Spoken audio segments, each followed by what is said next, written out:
Just to let you know that the 2026 Irish Dresser and Folklore calendar is now available over on my websites. Again, it features dressers from all over Ireland, a lot from Galway this year, and this is my 6th year doing the calendar. And basically, when you turn the first page, you get it's a A4 in size and folds out to A3.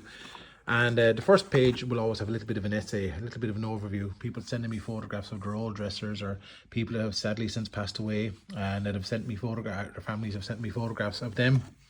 But every month has got a dresser, a different dresser, and a photograph of the owner sometimes just the dresser by itself, and in Irish and in English. And it'll also have little bits of information about the dresser. That's really important because that gives you just a chance to basically get to know who made it, the person who owns it.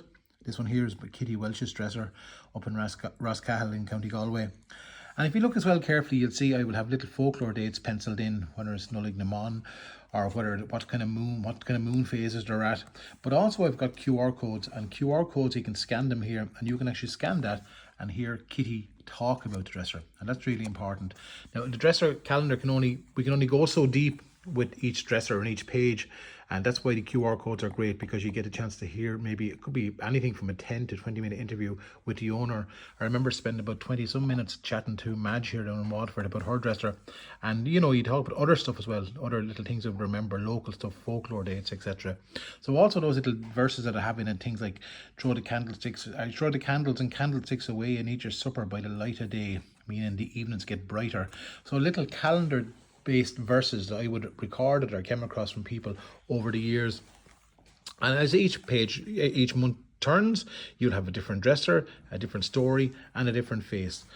So there's March, April, and you can see here, I'm not doing myself any justice here, but you can see that gorgeous dresser. And what's lovely about that particular dresser is we know who made it. And that's the great thing about a man called William Keneally in Knockrasser over in Connemara, and he's that family of the owners made those dressers and repaired dressers locally. And if you look carefully enough here, you'll see that style of dresser has got a very deep shelf on the bottom, which is very unusual. Normally the big plates would be up on top, but this man made these ones locally, made that style of dresser, and I came across at least 5 other dressers like that in the same area with that very deep shelf. There's another example of one. Again, this is a Jim Welch's dresser. Again, not too far away from the other one I showed you. And again, lovely dressers. Living and working in people's homes.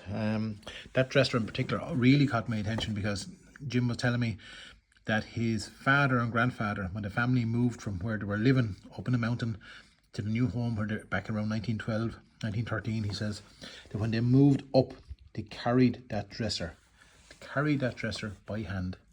No pony and trap or little dunk and ass and cart, nothing. By hand, that dresser was carried, and he showed me from the hills where he came from. Such was the value of that dresser, and so important it was. And again, lovely interview here with Jim as well, talking about different things. There's a neighbour of mine's dresser out in here in Wexford. And the man is never married, and he didn't want to be in a photograph himself, and it's a lovely working, living dresser in his home. And he said he wanted to put his little dog inside in the photograph instead, so I obliged and I put a dog in it. And it's lovely because when you look around, you can spot other things. Over here, I'm actually just shining onto what is an altar, but it's made out of an old radio where people, I suppose, were creative in their own way. They never threw out anything, they'd fix things. So that's Dermot Murphy's dresser. Another dresser here of a woman I documented this a good few years ago. This is more of a kind of modern kind of dresser from the 1950s, from Bridie Heenan in Kilmaine in Mayo. Sadly, Bridie has passed away. And but again, it's not an old 18th century dresser, but a modern one, and that's kind of important too. But modern in the saying that it's still 75 years old. Here's another dresser, a neighbour of mine again, called Liz Ryan. And Liz, and again, when you scan the QR codes, folks, you'll see an interview here with Liz. And Liz remembers little hens and chickens inside in that dresser. When you open up those doors, you see the bars where they kept the hens inside. And if you look carefully as well, and you'll see that the lino on the floor is kind of bending because it's the original clay floor still underneath that lino. Gorgeous working dresser in Liz's old family home. And again, all the little dates all thrown in there. The date for her, there was pattern days or things like that. You could fill the whole thing if you wanted it, but you have to leave a bit of room for people to use it as well. Again, another gorgeous dresser from Galway. This is Silk's dresser, and Patricia Silk. And I just love it with the Sacred Heart lamp here, and I love the wire going across for the telephone to plug it in. Just a so simple functional dresser. The three women that were there today took the photograph. I didn't use it in the calendar, but it was the owner and her two sister-in-laws. They were back, and there were two nuns who were down visiting, and I can see them three women sitting there now. Still, you can't, but I can in my head. So again, those little things there around St. Nicholas Day and St. Michael's Day, and little verses and cute things for you to keep you going. This is the most gorgeous dresser up in Roscommon, just in an old family home, down a lane, down a road, and down another lane. And again, you can't see it here, but that dresser has been untouched. One big single drawer, which is incredible. Laura's there standing beside it. Her daddy wanted Laura to be beside the photograph, and I obliged to that. And it's just a gorgeous family dresser, and the whole home is just been untouched. There's a settle bed facing that dresser, an open fire, and the most gorgeous wooden shelves and little altars all over that house. It's just an absolute dote, and just a gorgeous colour. Everything about it was just lovely. And again, little verses and dates there for you as well. You can scan them. And again, another man, Peter Curley's dresser over in Tuam. Again, what I loved about this is it's kind of got a 1950s vibe off it, but it's older than that, and it was doctored in the 1950s. I just love himself standing there, or sitting there, sorry, so proud and so delighted I came all the way up from Wexford to take a look at that. Just the whole scene is lovely as far as I'm concerned.